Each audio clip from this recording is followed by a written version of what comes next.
Can you hear me? आवाज आ रही है आप लोगों को?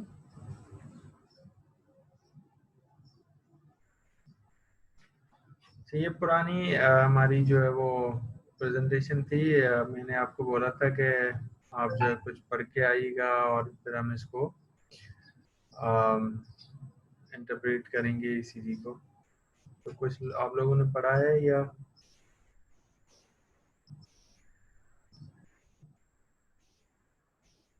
मैं ईसीजी चलाऊंगा, वन बाय वन इसको इंटरप्रेट करेंगे, ठीक है, इसी के बारे में। अच्छा चलो, ये कोई बता दे इसके बारे में कि क्या है इसकी। हम ईसीजी में पहले तो ये कि क्या क्या चीजें देखते हैं, लिस्ट आप बताएं। What are the parameters to look for in ECG?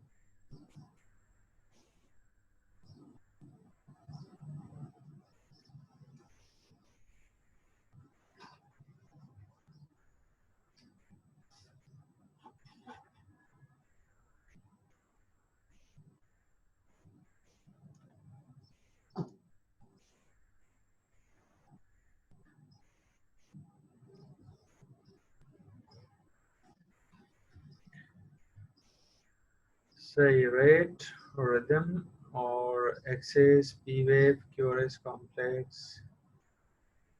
तो आपको जो है ये स्टैंडर्ड्स भी देखने हैं कि कितने आपके वोल्टेज पे ईसीजी ली है। ये जो बिल्कुल कोने पे बॉक्स बना हुआ है ना, ये 2 लार्ज स्क्वायर का होना चाहिए, स्टैंडर्ड ये होता है, ठीक है। तो rate, rhythm, axis, ST segment, elevation, depression, P wave, QRS complex.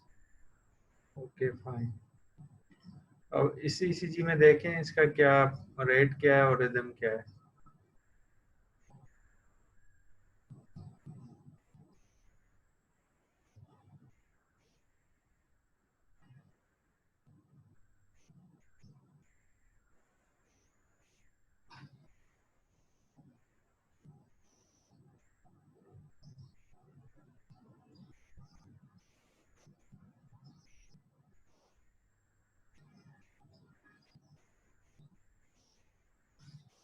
कोई भी कमेंट कर दें इस ईसीजी के बारे में।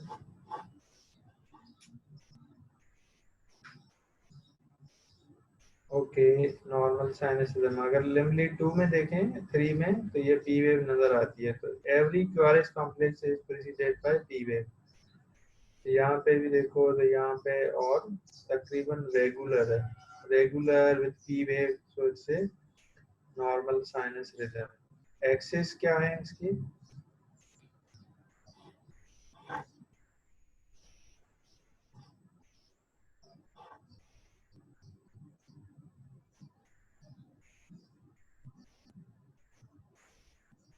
और इसका रेट क्या है? रेट कोई बता दे, रेट और एक्सेस दोनों बता दे।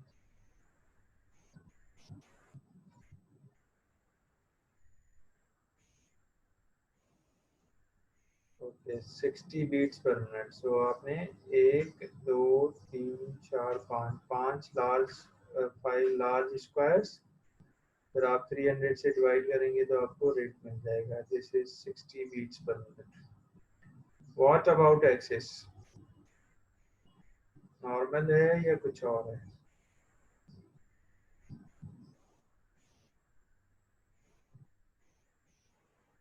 मैंने कहा था अगर लिम्ब लीड 1 और लिम्ब लीड 2 दोनों में अपवर्ड हो तो दिस इज नॉर्मल। अगर लिम्ब लीड डाउनवर्ड है 1 और 2 अपवर्ड है तो this is right axis deviation. Yup, good. So this is a right axis deviation. अब इसकी क्या significance है? Sometimes you can find in normal people, normal जो है ये आपको मिल सकती है। This can be a normal variant.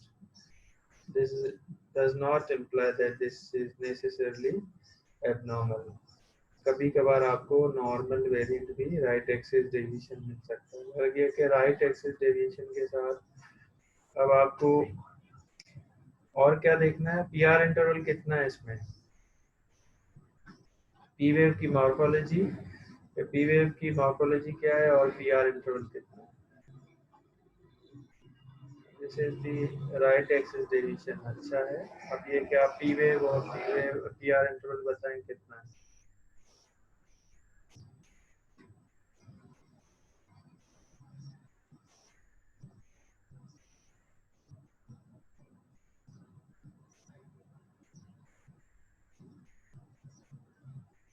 तो पी वेव अगर आप इसमें देखो तो पी वेव की जो नॉर्मल हाइट और विड्थ होनी चाहिए that is about small 1 small square, ये तकरीबन उतनी है। और पी आर इंटरवल जो आपका 200 मिली सेकेंड से कम होना चाहिए। अब एक लार्ज स्क्वायर जो होता है that is equal to 200 millisecond के बराबर।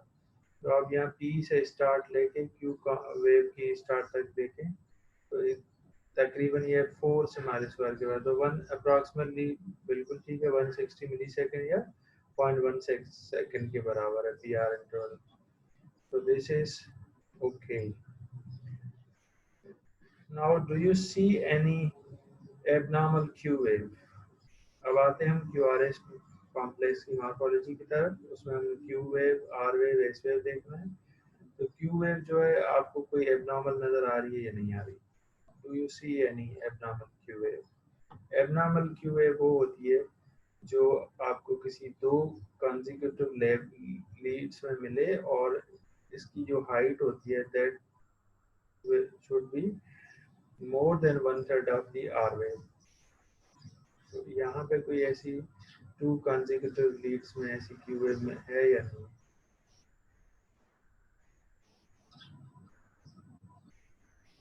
तो इतनी बड़ी there is no abnormal Q wave in any one of the leads in the CCG, ठीक है। तो नो एबनॉर्मल क्यू वेव। अब आते हैं आर वेव पे। आर वेव की मॉर्फोलॉजी। अब क्यू आर एस देखें तो ये जो कॉम्प्लेक्स है दैट इज नैरो कॉम्प्लेक्स। और क्यू आर एस आप कहीं पे भी इसकी विड्थ लेंगे ना this is equal to 2 small square. So इसकी 120 मिली सेकेंड विड्थ होती है क्यू आर एस कॉम्प्लेक्स की।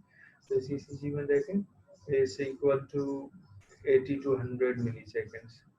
तो क्यू आर एस मॉर्फोलॉजी ठीक है, वाइड नहीं है। अब आपको देखना है कि जो आर वेव है या उस एस वेव है तो कोई बहुत बड़ी तो नहीं है जो हमें लेफ्ट वेंट्रिकुलर हाइपरट्रॉफी बताती है।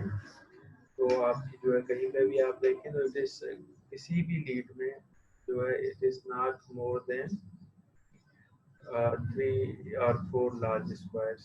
तो ये तकरीबन कितना मिली वोल्ट बन जाता है?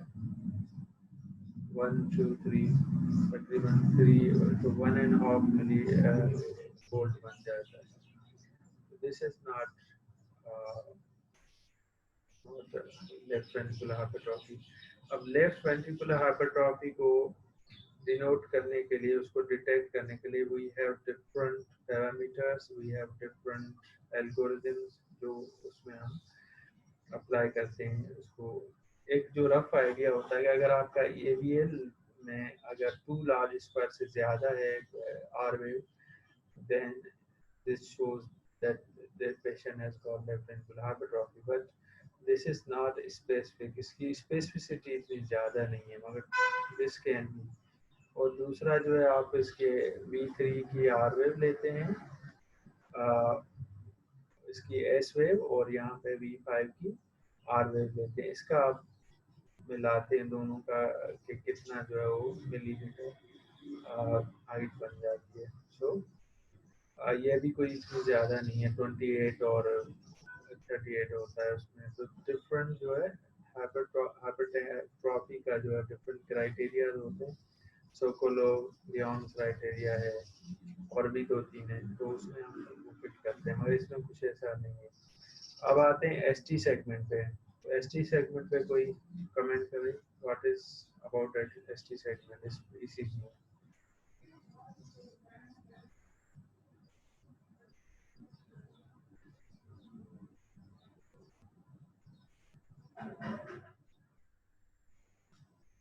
एसटी सेगमेंट जो स्टार्ट होती है that starts from the S wave, end of the S wave. अगर एस वेव नहीं है तो जहाँ पे आर वेव आपकी खत्म होती है वहां से, and then start of the T wave.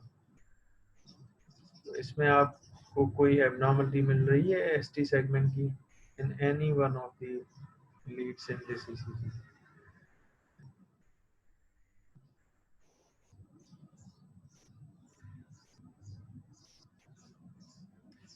There are subtle ST elevation changes जिसमें आपको 2-3 AVF में देखें तो ये जो आपका PR इंटरवल है या आपका TP सेगमेंट है, T वेव से लेकर P वेव तक, दिस इज आइसोइलेक्ट्रिक लाइन। इसको अगर आप यहाँ से इसको लाइन ड्रा करेंगे, कोई 0.5 mm की ST एलिवेशन आ रही है, ठीक है। अब वो आइसो इलेक्ट्रिक लाइन तो इसमें सटल सी आ रही है, मगर ये कि ट्रू ST एलिवेशन के लिए आपको इनकी जो अपोजिट वाली लीड्स हैं, जैसे 2-3 AVFS की कंटिन्यूअस ये लीड्स हैं, इसकी अपोजिट लिम लीड होती है 1 AVL या फिर V1 से लेकर VC तक। तो जब ST एलिवेशन होती है तो रेसिप्रोकल में क्या होती है, ST डिप्रेशन होती है। तो we don't have any reciprocal changes, ठीक है। दूसरा ये है कि इसका जो कॉनकेव टाइप की ST elevation, not convex type, ठीक है। तो कॉनकेव की जो होती है that could be early repolarization changes. और टी वेव जो है उसकी morphology is okay, normal. So this ECG is otherwise normal except normal science में except there is a shift in axis shift हो गया। अब ये पेशेंट में भी इसको जो है कभी कभार जो एक्सेस शिफ्ट होता है राइट की तरफ, तो लेफ्ट की तरफ में भी प्लूरल फ्यूजन है जिसने उसको धक्का दे दिया हार्ट को, या फिर जो होते हैं ओबीस पेशेंट होते हैं उसमें भी ये चेंज हो जाए, या फिर ये कि टाल पेशेंट है जिसकी जो हार्ट राइट की तरफ शिफ्ट हो जाए, तो इनमें से इस तरह की आपको एक्सेस डेविएशन मिल सकती है। Otherwise ECG normal. Okay good. So this is another ECG. So please comment on this ECG.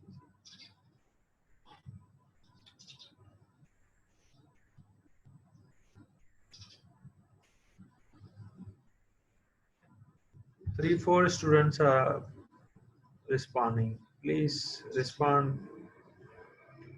सारे स्टूडेंट से गुजारिश है कि जो भी हैं, आपको अगर कोई समझ में नहीं आ रहा है तो भी आप बता दें, और गलत या सही जो आपको रिस्पॉन्ड करना है, सही जो भी आपको समझ में आ रहा है यू शुड रिस्पॉन्ड, फिर किस तरह से आपको समझ में आ रहा है। अगेन हम इसी तरह से इसी उस पे चलेंगे, तो आप बताएं क्या है ECG में स्टैंडर्डाइजेशन कैसी है। फिर ओके, इरेगुलर है। अब इरेगुलर के दो टाइप्स होते हैं, एक होती है रेगुलरली इरेगुलर, दूसरी होती है इरेगुलरली इरेगुलर। ये कौन सी है?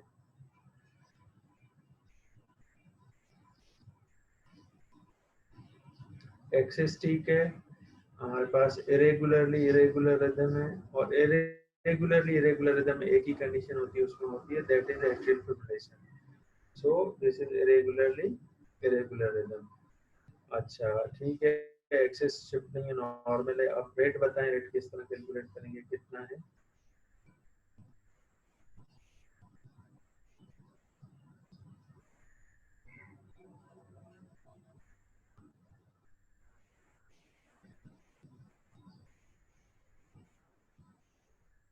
अप्रोक्सीमेटली 150, ठीक है। मतलब कैसे आपने निकाला है?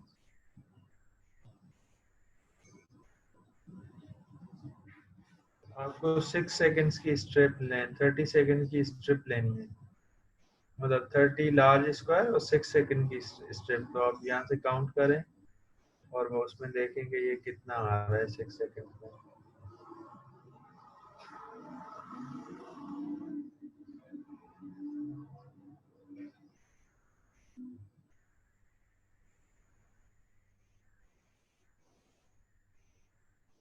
जब भी इरेगुलरली इरेगुलर रिदम होती है तो उसमें आपको 30 large squares equals to 6 second strip.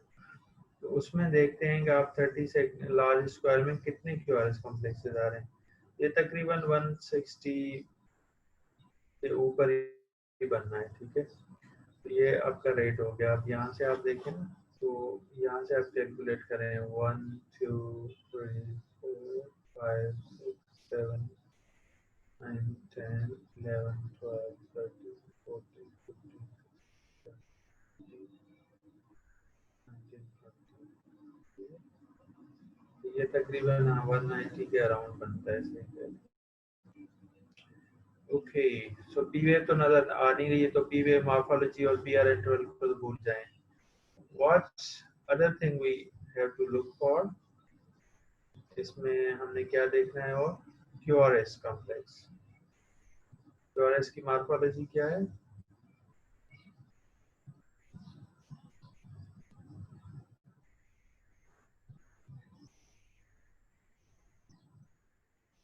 इसे नैरो या नैरो कॉम्प्लेक्स टैकीकार्डिया. जब रेट आपका 100 से ऊपर हो तो आप इसको लेबल करेंगे this is a tachycardia. So narrow complex tachycardia.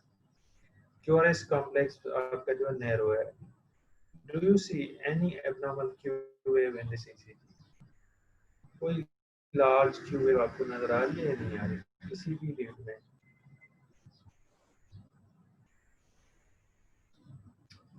No. ठीक है, कोई भी हमें यहाँ पे नजर नहीं आती.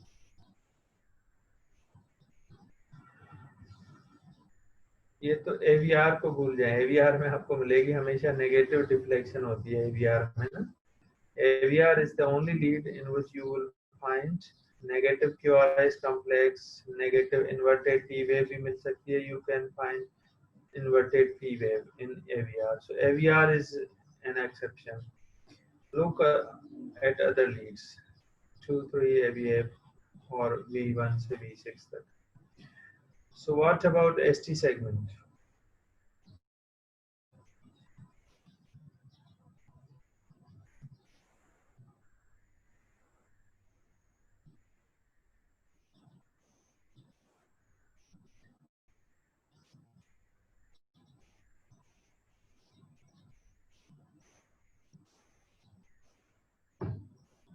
Is there any ST depression or elevation?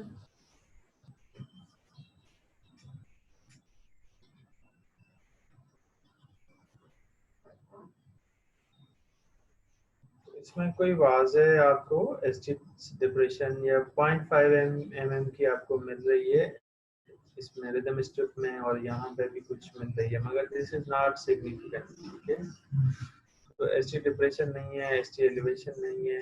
और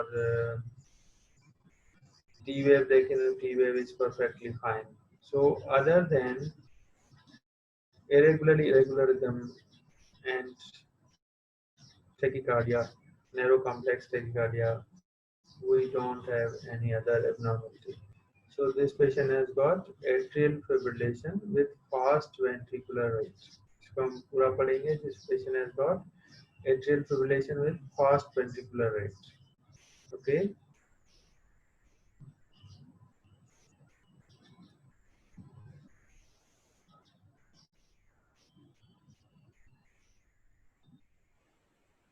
This is another ECG. इसमें भी आपको वही स्कीम अप्लाई करनी और just read the ECG. Comments दें क्या क्या है.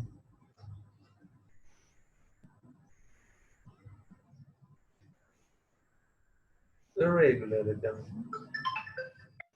Are you sure?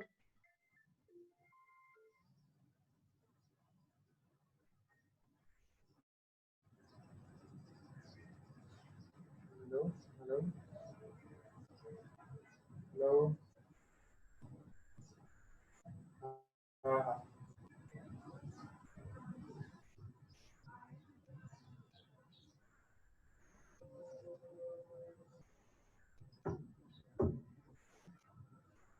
Irregularly irregular rhythm. No. आप देखें तो आपकी ईसीजी जो है आर टू आर जो है आपका इंटरवल यहाँ पे आपका कितने 1 2 3 और यहाँ पे 4 आ रहे हैं, यहाँ पे 3 आ रहे हैं, यहाँ पे वही 4 आ रहे हैं. तो this is the regularly irregular है. इरेगुलरली इरेगुलर नहीं है. This is the regularly irregular. हर आपके दूसरी बीट जो है वो थोड़ी अर्ली आती है. आप देखिए ये 4 बीट्स हैं, ये थोड़ी कम है, फिर ये 4 इंटरवल इसमें. तो इसमें ये है कि आपकी जो है वो variable atrial Flutter with variable block सही है. एक्सेस भी ठीक है. और क्यूआरएस क्या है?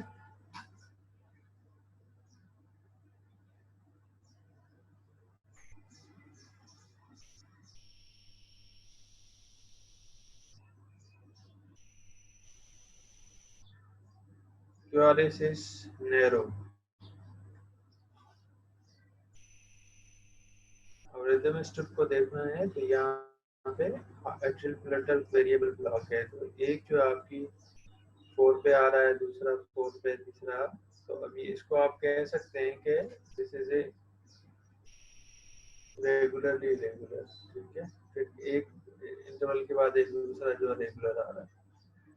साइनस रेथमियाज नहीं है, this is the atrial Flutter. आपको फ्लटर वेव नजर आ रही है 2 में ना, शॉर्ट टू अपीयरेंस। तो ये फ्लटर जो होती है वेव, ये 150 के रेट पे आती है, तकरीबन 300 के। और जो डिपेंड करता है कि आर इंटरवल आपका के कितनी वेव के बाद जो है वो कंडक्ट करता है। सो this is about 3:1 conduction, 3:1। 3 atrial Flutter की वेव है, फिर एक क्यूआरएस की आती है।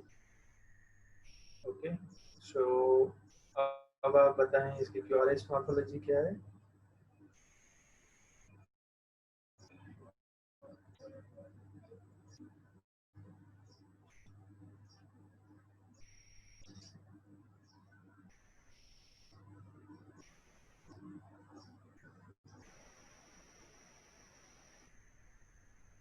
वाइड है या नैरो है? कोई एबनॉर्मल क्यू वेव नजर आ रही है? सही, narrow QRS complex. Is there any Q wave, abnormal Q wave, सिवाय आप एवीआर के? और लिमलिट 3 में कभी कभार मिल सकती है, मगर ये कि बाकियों में नहीं होनी चाहिए।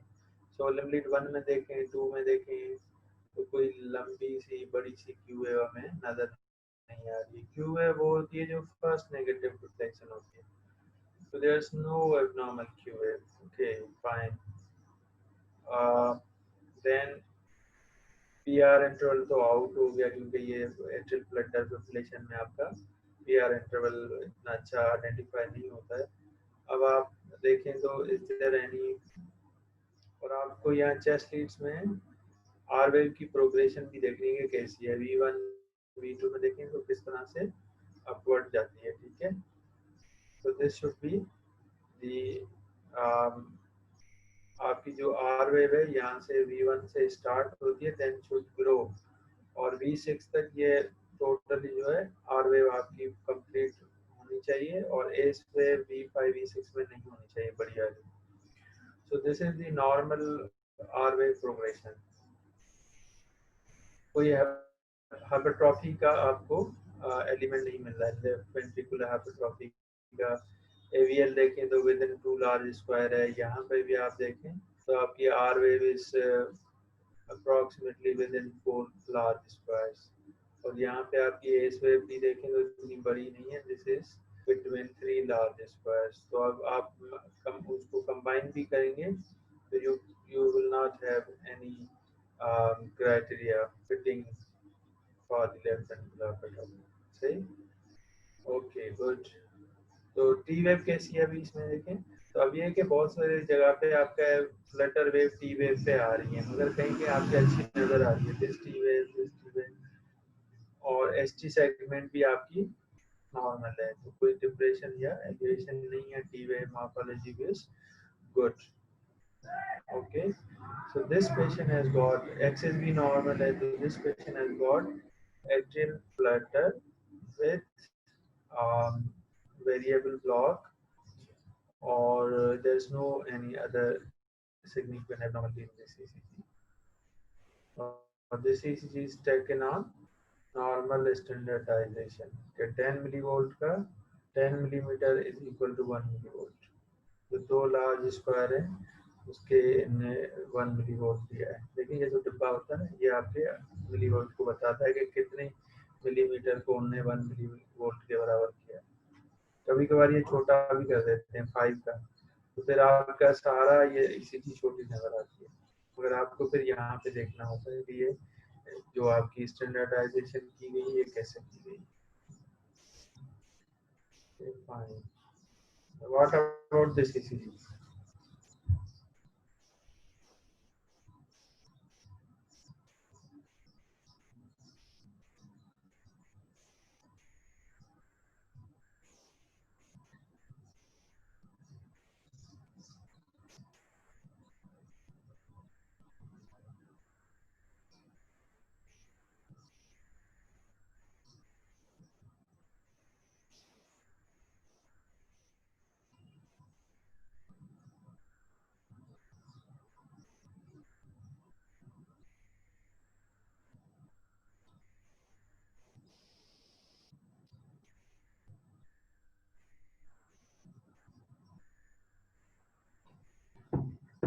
कमेंट करें ईसीजी पे। वही स्कीम दोबारा same, rate, rhythm, axis, P wave, QRS complex, T wave, सब पे आपको करना है, कमेंट करना है।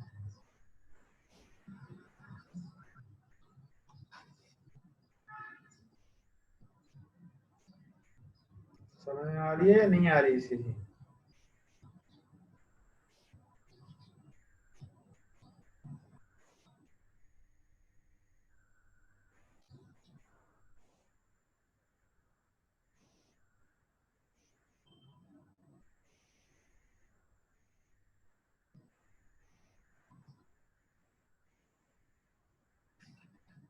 ओके, सो आप स्टैंडर्डाइजेशन देखें तो ये दिस इज 10 मिलीवोल्ट की नॉर्मल स्टैंडर्डाइजेशन पे है ईसीजी। तो अब आपको पता है कि जो भी एबनॉर्मलिटी है that is in the ECG, not it's in the patient, not in the recording. Okay, अब आपको नजर आ रहा है क्यूआरएस कॉम्प्लेक्स छोटा सा है और उससे पहले पी वेव नजर आ रही है, तो ये है तो साइनस रिदम, ठीक है। मगर ये क्यूआरएस कॉम्प्लेक्स अब आर इंटरवल देखो बहुत दूर दूर है, मतलब इसमें आप देखें 1 2 3 4 5 6 7 अप्रोक्सीमेटली 7, तो ये 40 का रेट चल रहा है तकरीबन, 30 टू 40। तो this is bradycardia, sinus bradycardia. Okay, good. Sinus bradycardia regular rhythm है, एक्सेस भी देखो तो नॉर्मल है। अब ये ब्रेडिकार्डिया क्यों हुआ है इसको देखना पड़ेगा, ठीक है। अब ये आपकी क्यूआरएस मॉर्फोलॉजी देखो तो क्यूआरएस कॉम्प्लेक्स बहुत छोटा सा है। अगर आर वेव देखें तो ये एक लार्ज स्क्वायर के अंदर अंदर खत्म हो जाता है। यहाँ पे भी चेस्ट लीड्स में देखें, यहाँ पे भी देखें तो ये तो बहुत ही चुनना सा आधा लार्ज स्क्वायर भी डिफिकल्टी से ऑक्यूपाई करता है। This is the low voltage ECG. Low voltage ECG का मतलब क्या है कि आइदर आपके हार्ट के अराउंड पानी है या फिर कोई स्टोरेज डिसऑर्डर है पेशेंट को, या फिर ये है कि आपकी चेस्ट वाल थिक हो गई है, ठीक है। तो या प्लूरल इफ्यूजन है या लार्ज पेरिकार्डियल इफ्यूजन है। सम टाइम पेशेंट्स को जो है, अब ये ब्रेडिकार्डिया है तो ब्रेडिकार्डिया में कभी कभार आपकी जो पेशेंट को हाइपोथर्मिया होता है उसमें भी आपको मिलता है bradycardia, and then you may find low voltage QRS complexes। उसके अलावा आपके अगर देखें तो क्यूटी इंटरवल भी बढ़ा हुआ है। क्यूटी इंटरवल टी वेव और एस टी सेगमेंट देखें कितनी लंबी हो गई है, यहाँ से देखें। और टी वेव जो है वो इतनी अच्छी नजर नहीं आ रही है, फ्लैट है। और यहाँ पे चेस्ट लीड्स में तो ये V1 से V3 तक inverted T wave, good inversion T wave. Okay, so this is the sinus bradycardia with low voltage QRS complexes and inverted T waves, low or जो QRS morphology है that is narrow complex. So this patient may have hypothermia, uh, may have hypothyroidism में भी होता है, bradycardia होता है, और इसी तरह की पिक्चर आपको ईसीजी में मिल सकती है। So this patient may have any sarcoidosis, amyloidosis, or pericardial effusion, pleural effusion, chest wall thickening due to any reason हो सकती है। तो इसको हम उसमें फर्दर देखना पड़ेगा दूसरी चीज़ों को। ईसीजी में यही नजर आता है। तो this patient if symptomatic then patient needs to be either an inotropic support. No, athletes का इस तरह नहीं होगा। एथलीट्स का जो है ना वो ब्रेडिकार्डिया तो मिलेगा, मगर आपकी क्यूआरएस जो मॉर्फोलॉजी है ये इतना छोटा नजर नहीं आएगा, ये बड़ा होता है उसमें एथलीट्स में। What about this issue? हाँ, इलेक्ट्रोलाइट इम्बैलेंस कह सकते हैं, मगर ये कि उसमें आपका क्यूआरएस मॉर्फोलॉजी छोटी नजर नहीं आती। जो क्यूआरएस आपको बताता है ना, ये बताता है कि आपका जो है वो हार्ट का मसल है, उससे जो करंट पैदा हो रहा है क्या वो कम पैदा हो रहा है, और ये कि अगर पैदा हो रहा है तो ये सरफेस तक पहुंचने में उसको कोई हिंड्रेंस तो नहीं है। तो बीच में कोई भी इंटरवेनिंग फ्लूइड आ जाए, एयर आ जाए, तो उससे ही आपका बाहर तक करंट फ्लो में प्रॉब्लम होता है. Then you will get small QRS complex. Otherwise, heart is normal, then you have to have normal QRS complexes. इतना छोटा नहीं होना चाहिए. So this patient has got something wrong, which is either chest wall or with the heart muscles. Hypokalaemia में आपकी T wave abnormality मिल सकती है, मगर ये नहीं मिल सकती. आपकी पी वेव में एबनॉर्मलिटी मिल सकती है. This ECG, please comment on this ECG.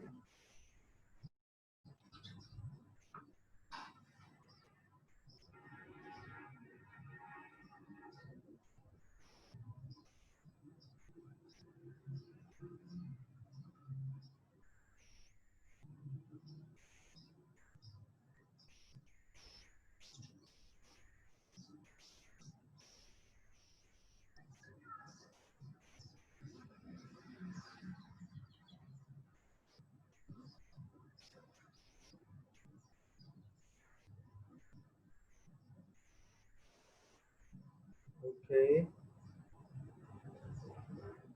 100 days tick, good, good. Okay, axis भी ठीक है, हार्ट रेट भी ठीक है, fine.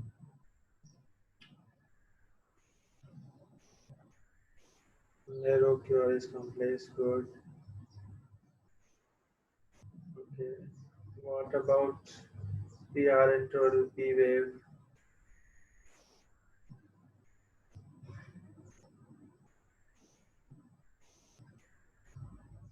Okay, fine. P wave, PR interval के बारे में कोई Q wave है, नॉर्मल Q wave है, स्टैंडर्डाइजेशन भी नॉर्मल है, तो कोई Q wave नजर नहीं आ रही. PR interval is normal. अगर PQ से सेगमेंट है, दैट इज जो PR कहीं सेगमेंट या PQ सेगमेंट जो होती है, PR segment, that is depressed. और दूसरा आपका ST सेगमेंट के बारे में क्या ख्याल है?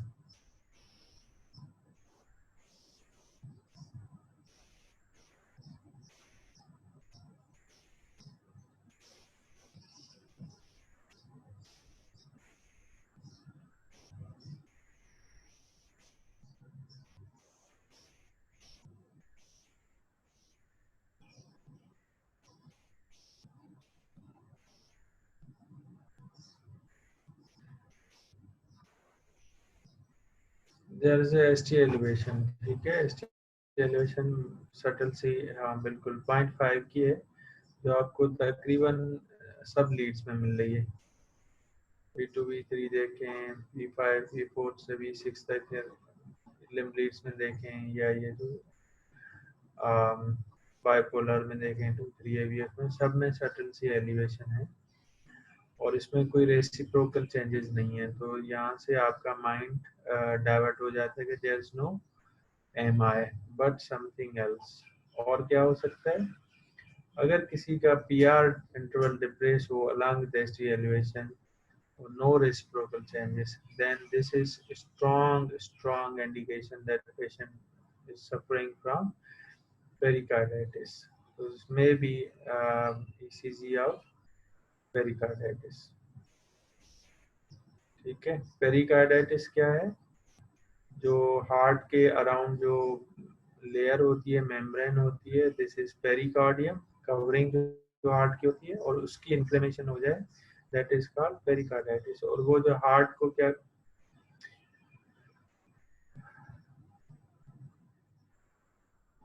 हाँ बिल्कुल, सब में ST एलिवेशन है और कोई रेसिप्रोकल चेंजेस नहीं है, और ये हैं कॉनकेव टाइप की ST एलिवेशन. और उसके साथ आप देखें तो ये जो PR सेगमेंट है, दैट इज डिप्रेस.